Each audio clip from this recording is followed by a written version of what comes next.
Bueno, buenas tardes. Muchas gracias a la organización, pero sobre todo a ustedes que están presentes en una tarde soleada después de tantos días. Venir a encerrarse ya es un mérito. Yo voy a seguir en la línea de lo que estaba leyendo.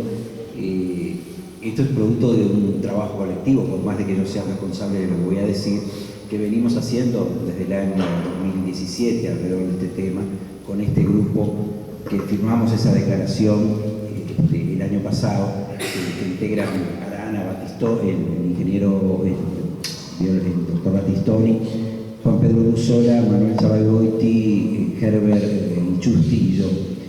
Entonces voy a utilizar como hilo conductor ese texto que plantea justamente por un ordenamiento territorio con participación ciudadana, en el entendido que el ordenamiento del territorio hoy día y en cómo ha venido siendo en nuestro país y en el departamento de Montevideo ya desde hace muchos años, no se entiende sin la transparencia en las decisiones y en la elaboración de cara a la gente y con la participación de la gente. Entonces, en esa declaración se planteaban un conjunto de temas, básicamente en que el diseño de este proyecto no se sustenta en los criterios que ha venido teniendo desde la década del 90 el ordenamiento del territorio en el departamento de Montevideo y en el país en los últimos años. El proceso de cualquier proyecto, y en particular de este, se tiene que hacer a partir de los objetivos que se dio la sociedad en la legislación vigente. En el caso de Montevideo, en la planificación para Montevideo y para la Bahía, y apoyados en la democracia participativa. Los dos grandes sustentos de la concepción del ordenamiento territorial es la participación y la descentralización. En la esencia de la legislación de ordenamiento territorial se basa en estos dos, desde los principios rectores del ordenamiento territorial a toda la construcción del ordenamiento y la práctica, no solo la construcción normativa, sino la praxis llevada a cabo, se basa en estos dos pilares. En la descentralización, primero al interno del departamento, pero en el país, el ordenamiento territorial es la competencia sustancial del gobierno departamental. Y además, con una exigencia de participación, que en este caso sea desconocida, en los dos sentidos. Y para que la población se sienta comprometida con este proyecto o con cualquier proyecto, se requiere la socialización de la información, la transparencia, en un proceso transparente y participativo, que ha sido todo lo contrario en este proyecto. Recién, en los últimos días casi, se ha conocido parte de la argumentación del proyecto. Se ha conocido el estudio de impacto que presentó el Ministerio de Transporte en la Intendencia prácticamente hace 15 días, cuando ya están todas las decisiones tomadas, incluso la de contratación de empresas. Entonces, simplemente para tener presente un gráfico, allí en negro se ve el trazado histórico de la vía, esa línea punteada negra que atraviesa la microrregión La Paz, Las Piedras, Progreso y ahora 18 de Mayo, y el trazado alternativo que proponían los gobiernos de Montevideo y Canelones para ese trazado en su momento, que tampoco se conoció oportunamente, demoró en conocerse. Esa era la alternativa planteada, que era una alternativa viable, estudiada con fundamento, con buen grado de detalle. Y ahí se ve en azul el trazado decidido por Montevideo para la prolongación de la vía hasta el puerto de Punta de Sayago, que incluso ya tiene afectaciones para que sea posible. Ya el proyecto de la Unidad Alimentaria de Montevideo tiene una faja para el pasaje de la vía y está todo a lo largo de su trazado, está previsto. O sea que había el trazo una parte complicada del trazado ya estaba prevista, porque vieron que coincide el azul con el rojo para entrar a Punta de Sayago. Era mucho más lógico para entrar a Puerto de Punta de Sayago y para entrar al puerto de Montevideo. Sin accedería por la faja de la Ruta 1 existe, que es una faja de mayor generosidad en el ancho que la del trazado histórico de la vía. Bueno, el ordenamiento territorial vigente, simplemente para citar lo que tiene, en el país hay más de 70 planes aprobados, simplemente mencionar lo que tiene relación directa con este proyecto, ¿no? La ley de ordenamiento territorial, que fija las coordenadas jurídicas, el marco legal, las directrices nacionales de ordenamiento territorial, las estrategias regionales del área metropolitana, que fueron votadas por las 3 juntas departamentales y aprobadas por el Poder Ejecutivo, las directrices departamentales de ordenamiento territorial, que son, ahora vamos a ver algunos de sus conceptos, el plan de ordenamiento territorial de Montevideo del año 98 y algunos planes especiales, el plan de ordenamiento de la Bahía de 2009, que fue coordinado con la ANP, el plan especial de Ciudad Vieja de 2013, el plan especial Capurro-Bellavista-La Teja de 2013 también, el plan especial Prado-Capurro y el plan especial Colón-Villa Colón-Pueblo Ferrocarril, que está en las etapas finales para la aprobación. O sea, hay una legislación que rige entonces, en la Ley de Ordenamiento Territorial, el artículo 77, que ha sido el más mencionado por este tema, plantea que todas las obras públicas tienen que ser aprobadas por el gobierno departamental. Esto es en realidad está sustentado en la legislación anterior, que no tenía la formulación tan precisa, pero a partir del 2008 esto es claramente así. O sea, para hacer una escuela, ANEP tiene que pedir permiso y obtener la autorización del gobierno departamental y cualquiera de los departamentos, cuanto más para una obra de este tipo. Por eso está presentando el estudio de impacto el Ministerio de Transporte en obras después de que ya resolvió que lo iba a hacer y cómo lo iba a hacer, o sea, tardíamente. Y estas obras serán autorizadas por el gobierno departamental respectivo, es decir, muy claro el artículo 77, después el artículo 77 prevé una forma de regular el posible contencioso, la posible discrepancia entre el gobierno nacional o la empresa pública nacional y el gobierno departamental. Pero el principio general es este. Acá vemos, esto es uno de los documentos gráficos de las directrices departamentales de ordenamiento territorial de Montevideo. Allí se ven los planes, porque lo que define ya desde el POT del 98, el proyecto Bahía es un proyecto estratégico para Montevideo, junto con el plan del Miguelete o las otras áreas de valor estratégico. Para Montevideo, para el reequilibrio socio-urbano,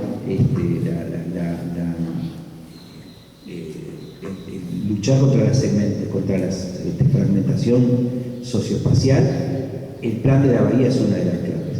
Y entonces está la serie de planes locales que se vinculan con esto en las directrices.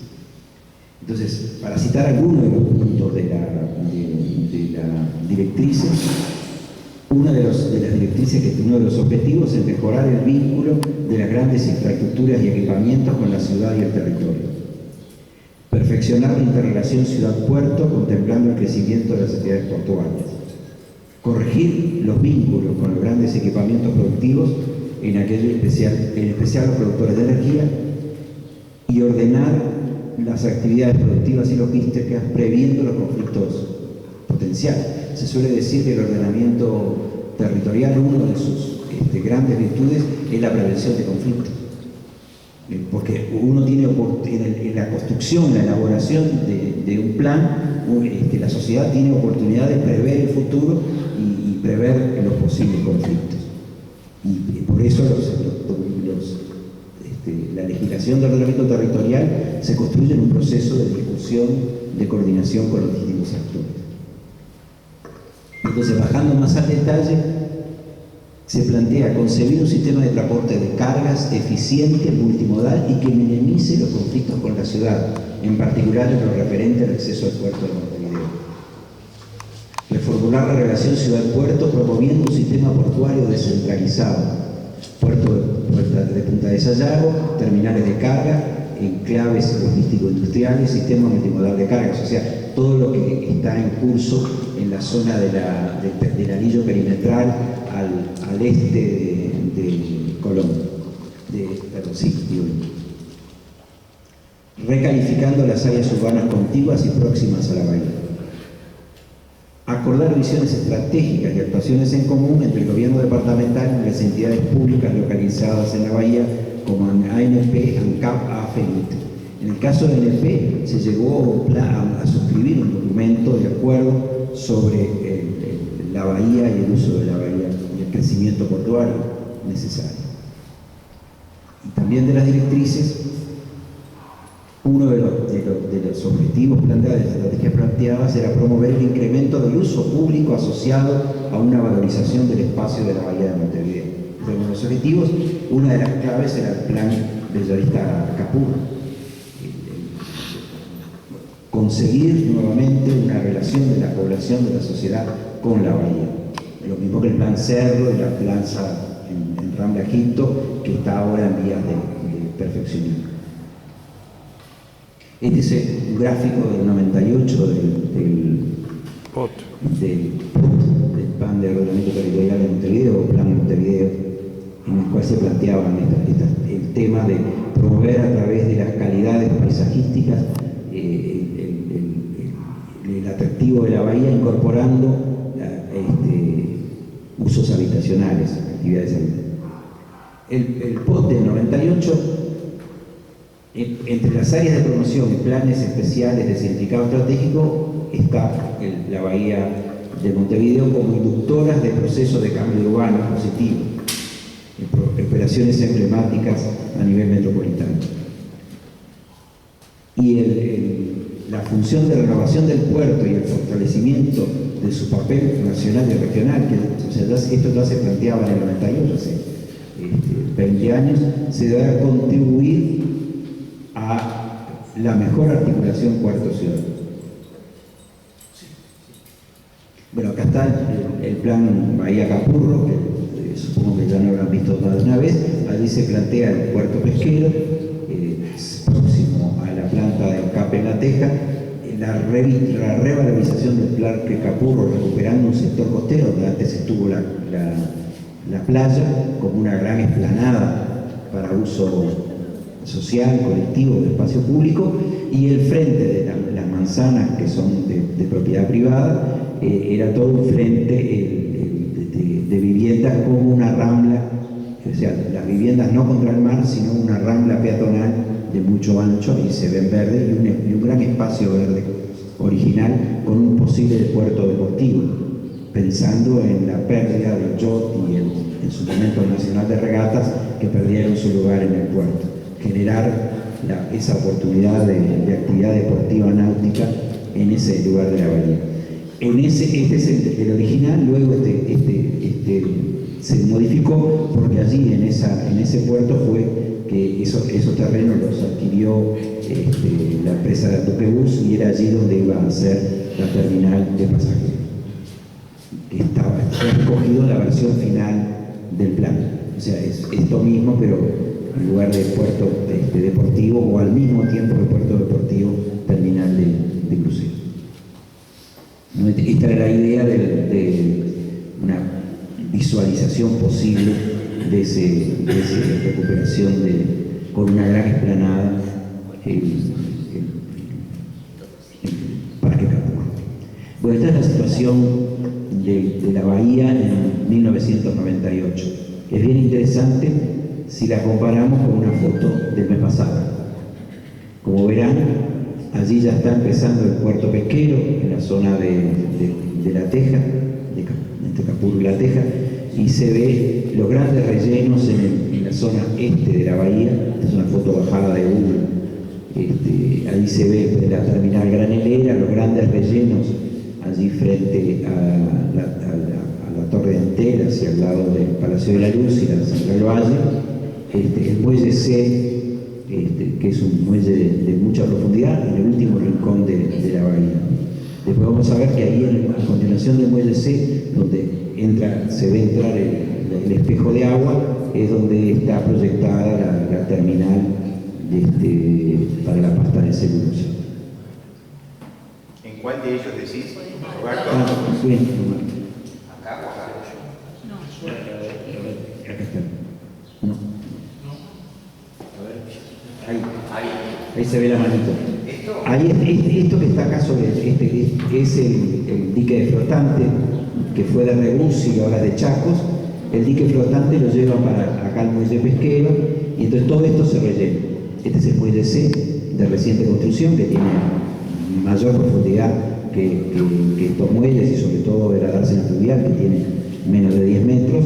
Aquí pueden llegar a entrar con dragado adecuado buques de 14 metros, igual que los que entrarán, si se concreta, a la planta de celulosa. Esto significa un gran cambio en esta zona, ¿no? Esta es la zona de rellenos, acá es donde están los silos, que tienen unos pocos años, y esta es la silla transportadora para cargar buques clarereros también con gran profundidad, más de 12 metros. Este es el plan maestro del puerto acordado con la Intendencia. Allí se ve el relleno final sí, bien. Bueno, me pasé, perdón, yo pensé que iba a ser más. Simplemente, bueno, esto es lo de la terminal. Esta es la terminal de UPM. Acá llega la vía del ferrocarril. Estos son los tanques de productos químicos. Y este es el gran depósito de 10.000 metros cuadrados, o sea, una hectárea techada, porque la celulosa tiene que estar siempre bajo techo. Incluso los barcos se cargan bajo techo, porque absorbe mucha humedad y pesa mucho más, entonces transportarla con agua es muy caro. Y yo quería mostrar nada más, para terminar, esto es la Plaza Colón, esto es lo que está en la licitación. O sea, un complemento, porque este puente es muy bajo para la altura necesaria de los trenes, entonces hacen todo un puente nuevo y clausuran. Esta línea roja es todo una reja de varios metros de alto para que nadie pueda cruzar. Esto es el común denominador en todos los lugares donde hoy se cruza. Esta es la estación Sayago. Este es el único punto de cruce va a ser con barreras y entonces la acumulación de autos cuando pase el tren, esto va a ser un conflicto de tránsito indudable, ¿no? Porque las barreras van a tener su tiempo. O sea, es un corte en una realidad continua, ¿no? Que es este es el Boulevard Artigas, que hacen todas unas rampas, y esta es la calle Gil. La calle Gil, como acá la vía, como no pasa, los trenes, la altura de los trenes no pasan por debajo del acceso a la ruta 1 y ruta 5, tiene que bajar la vía un poco, y entonces como la vía baja lentamente, la calle Gil, que tiene un puente peatonal, va a poder cruzar vehicularmente por arriba de la vía. Pero no está previsto que hacerlo, va a poder, pero no está en las cuentas. Igual que todas estas rampas, todo esto, y la posible parada es una hipótesis. Esto es el gran viaducto, que es esto que está en rojo acá. Este es la Torre de Antel. Este es el actual Robin, que lo devuelven para pasar la vía. Acá se ve. No sé dónde irá a parar el Robin. Este es el Mercado de Frutos del País, que es un hermoso edificio de la década del 30, que está dentro del recinto portuario. Y aquí es que va a pasar, por acá que va a pasar es un viaducto, o sea, antes de llegar acá está la Central Valle, antes de llegar a la Central Valle empieza a subir y baja al lado de la estación de AFE. Esto está empezaron la obra. O sea, desaparece todo el vínculo posible con la bahía en este tramo, que es uno de los tramos más interesantes del vínculo, el lugar donde se puede ir a tomar mate todavía hoy a orilla de la bahía. Y simplemente en el año 2017, lo mismo que firmamos en el 2018 esta declaración, y si juntamos firmas con otra declaración que juntó en una semana varios cientos de firmas, ahí lo que se planteaba que tenía que aprovecharse como una oportunidad para revitalizar y modernizar la red ferroviaria. O sea, se expresaba la preocupación por el impacto ambiental asociado a esa compresión de infraestructura ferroviaria, sí, y se pedía o se exigía transparencia en cuanto a los contenidos y procedimientos. Y se planteaba la apertura de un amplio e inclusivo debate sobre este tema en marzo del 2017, cuando se estaba empezando a discutir. O sea, veíamos en el horizonte con preocupación y, bueno, terminamos en la frase que transcribimos en la última declaración. En esta cadena nacional, el ministro Arana había planteado esta frase que apunta a eso. En el estudio de impacto que presenta el Ministerio de Transporte y Obras Públicas dice, analizamos en media carilla, ¿no? Analizamos 3 alternativas y la 1 y la 2 la descartamos y nos quedamos, no, la 1 y la 3 la descartamos, nos quedamos con la 2 porque las otras son económicamente inviables y no dan ninguna cifra que fue la de hacerlo sobre la traza histórica, y descartando las 2 alternativas, las que habían planteado las intendencias de Canelones y Montevideo y cualquier otra solución al respecto. Bueno, ya me pasé el tiempo, les agradezco mucho.